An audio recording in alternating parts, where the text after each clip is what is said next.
आज तुम्ही या पंप हाऊसवर भेट दिलेली आहे, नेमकं काय कारण आहे? तर मग भाऊंनी 2 दिवसापूर्वी सांगितलं होतं येत्या 4 दिवसामध्ये बार्शी तालुक्याला उपसा सिंचन योजनेच्या माध्यमातून पाणी सुटणार आहे. तर त्या बाबतीमध्ये आपण आज पाहणी केलेली आहे. काय सांगाल, कशी परिस्थिती आहे नेमकी? आता सध्या परिस्थिती पाहिली तर शेतकरी बांधवच नाही तर सर्वांचंच लक्ष पावसाकडे लागलेलं आहे. कारण माझ्या माहितीप्रमाणे गावोगावी जर माहिती घेतली तर प्रत्येक गावगणीच 70%, 60%, 75% पेरण्या झालेल्या आहेत आणि शेतकरी बांधव हा पूर्णपणे पावसाची वाट पाहत आहे. पावसाने पाठ फिरवल्यामुळं सरकार हे शेतकऱ्यांच्या पाठीशी आहे.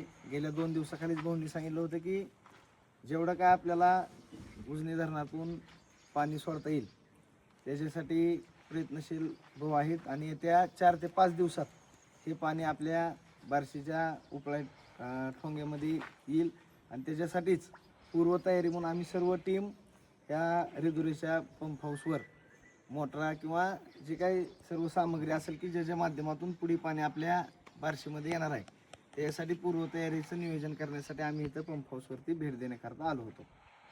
पूर्वतयारी झाली आहे का मग? झालेली आहे, पूर्वतयारी झालेली आहे. याचा बार्शी शहर आणि तालुक्याला कशा पद्धतीने फायदा होणार आहे? आपल्या उपसा सिंचनच्या माध्यमातून जे आवर्तन आपल्याला उन्हाळ्यामध्ये साधारण मार्च एप्रिलला जी शेतकऱ्यांची मागणी असते की आम्हाला आवर्तन सोडावं, कधीच अशी जुलैमध्ये आवर्तन सोडण्याची गरज आतापर्यंत भासली नव्हती. परंतु निसर्गाच्या पुढे कुणालाच जाता येत नाही. तर धीरजराव तुम्ही म्हणल्याप्रमाणे की शहराला जे पिण्याच्या पाण्याची सुद्धा जी आज उणीव भासते किंवा बोरचं पाणी पाऊस नसल्यामुळं पातळी त्याची खाली गेली, त्याच्या माध्यमातून आज 4-5 दिवसामध्ये पाणी उपळा ठोंग्याला आल्यानंतर तसंच आपल्या राऊतळ्यामध्ये असेल किंवा गणेश तलावामध्ये असेल तिथं पाणी सोडल्यानंतर साधारणतः पुढच्या 15 ते 1 महिन्यामध्ये पिण्याच्या पाण्याची सुद्धा सोय होण्यामागचा हा आमचा उद्देश आहे. तुम्ही बार्शीच्या पाणी पुरवठ्याबद्दल बोललात. कालच विरोधी पक्ष नेते जे आहेत त्यांनी एक फेसबुकवर पोस्ट टाकलेली होती की 8-8, 9-9 दिवस पाणी येत नाही, त्याच्या रिलेटेड त्यांनी आक्रमक पद्धतीने लिहिलेलं होतं. तर त्याच्याबद्दल काय सांगताल? मी बघितली नाही ती पोस्ट, अजून बघून सांगतो मला, बघितली नाही ती. पण बार्शीला 15 दिवसानं पाणी येते ह्या संदर्भात आपण काय उपाययोजना केली नाही का? उपाययोजना सुरू आहे. फक्त 6 महिने झाले गेले, 15 दिवसालाच पाणी येतं. आता पूर्वी पावसाची परिस्थिती गेल्या वर्षी एवढं पावसानं पाठ फिरवली नव्हती, परंतु ह्या 3-4 महिन्यामध्ये 6 महिने म्हणता येणार नाही, 2 ते 3 महिन्यामध्ये जास्त अडचण झालेली आहे.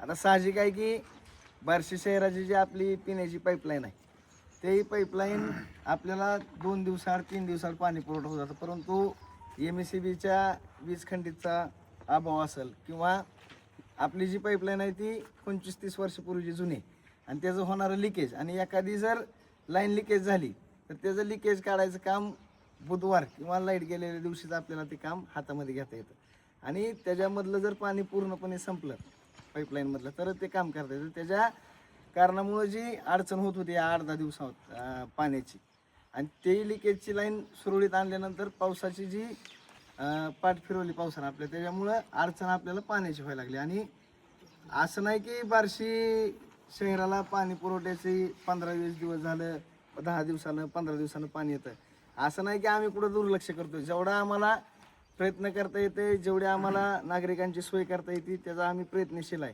आम्हाला बी काय कुणाला पाणी न दिल्यामुळे आम्हाला आनंद होता ह्याच्यातला भाग नाही. आम्हाला सुद्धा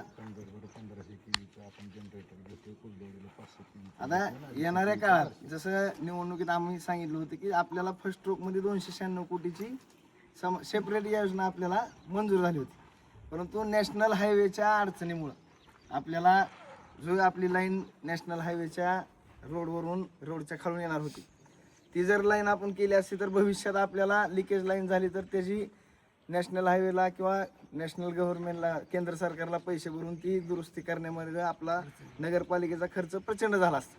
त्याच्यासाठीच आज राजभाऊ दिल्लीला गडकरी साहेबांना भेटायला गेलेत. येत्या काळात सुद्धा त्याच्या बाबतीत आपल्याला आनंदाची बातमी भेटेल. फक्त बोरचं आणि सगळ्या बार्शीकरांना माहिती आहे की पिण्याच्या पाण्याची सोय कोण करणार आहे. फक्त अडचण अशी आहे की नैसर्गिक बी अडचण झालेली आहे आणि पाईपलाईन बी जुनी झालेली आहे. त्याच्यामुळं बार्शीकर नागरिक 100% आम्हाला समजून घेतील. जिथं पाण्याच्या टँकरची सोय आम्हाला करता येतील, जिथनं मागणी येईल तिथं आम्ही त्या मागणीची पूर्तता करतो. आताच बार्शीवरून येताना कतले मालक मी सोबत होतो. आताच गाडीतनं येता येता आम्ही 2 ठिकाणी टँकर पाठवले. म्हणजे जिथं आम्हाला पाण्याच्या बाबतीत नागरिकांची ओरड येईल तिथं आम्ही त्याची पूर्तता करण्यासाठी तत्पर आहोत. चांदणी बंद आहे. वारंवार आपण म्हणता की लाईटचा प्रॉब्लेम येतो, तर त्या संदर्भात काय उपाययोजना केल्या का नाही ये बाहेर. सततच्या विद्युत खंडित पुरवठ्यामुळं आदरणीय भाऊंच्या नेतृत्वाखाली आपण कंदर येथे 1500 किवीचा एक जनरेटर घेतोय, कुर्डवाडीमध्ये एक 500 किवीचा घेतोय आणि बार्शीमध्ये एक 250 किवीचा घेतोय. अशा पद्धतीने हे 4 ते 5 दिवसात आपल्याकडे जनरेटर उपलब्ध झाल्यानंतर सततचा विद्युत पुरवठा खंडित जो होतो तो होणार नाही. त्याच्यामुळं पाणी पुरवठा हा सुरळीत होईल.